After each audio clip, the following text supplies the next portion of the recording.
ಬಾಯಿ ಕ್ಯಾನ್ಸರ್ ಪ್ರಪಂಚದ 11 ಅತಿ ಸಾಮಾನ್ಯವಾದ ಕ್ಯಾನ್ಸರ್ಗಳಲ್ಲಿ ಒಂದು. ಭಾರತದಲ್ಲಿ 3 ಅತಿ ಸಾಮಾನ್ಯವಾದ ಕ್ಯಾನ್ಸರ್ಗಳಲ್ಲಿ ಬಾಯಿ ಕ್ಯಾನ್ಸರ್ ಕೂಡ ಒಂದು. ಇದಕ್ಕೆ ಪ್ರಮುಖವಾದ ಕಾರಣ ಏನು ಅಂತ ಹೇಳಿದ್ರೆ, ಒಂದು ತಂಬಾಕು ಸೇವನೆ ಮತ್ತೆ ಮದ್ಯಪಾನ ಸೇವನೆ. ತಂಬಾಕು ಸೇವನೆಯನ್ನ ಹೊಗೆಯ ರೂಪದಲ್ಲಿ ನಾವು ಸೇವಿಸಿದಾಗ 400ಕ್ಕೂ ಅಧಿಕ ರಾಸಾಯನಿಕ ಪದಾರ್ಥಗಳು ಆ ಹೊಗೆಯಲ್ಲಿ ಕ್ಯಾನ್ಸರ್ ಕಾರಕ ಅಂತ ಅಧ್ಯಯನಗಳು ಹೇಳುತ್ತೆ.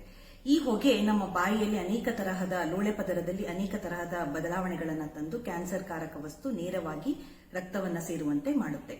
ಇದಲ್ಲದೆ ಮದ್ಯಪಾನ ಸೇವನೆ ಮಾಡುವವರಲ್ಲಿ ಬಾಯಿಯ ಲೋಳೆ ಪದರದ ನೀರಿನಾಂಶವನ್ನ ಕಡಿಮೆ ಮಾಡಿ ನಿರ್ಜಲೀಕರಣ ಮಾಡೋದ್ರಿಂದ ಕ್ಯಾನ್ಸರ್ ಕಾರಕ ವಸ್ತು ನೇರವಾಗಿ ರಕ್ತವನ್ನ ಸೇರುತ್ತೆ. ಜೊತೆಗೆ ಮದ್ಯಪಾನ ಸೇವನೆ ಮಾಡುವ ವ್ಯಕ್ತಿಯಲ್ಲಿ ಯಕೃತ್ತಿನ ತೊಂದರೆ ಇರೋದ್ರಿಂದ ಆ ಶರೀರದಲ್ಲಿನ ಒಂದು ಕಲುಷಿತ ಅಂಶವನ್ನು ಹೊರಗೆ ಹಾಕಲಿಕ್ಕೆ ವಿಫಲ ಆಗುತ್ತೆ.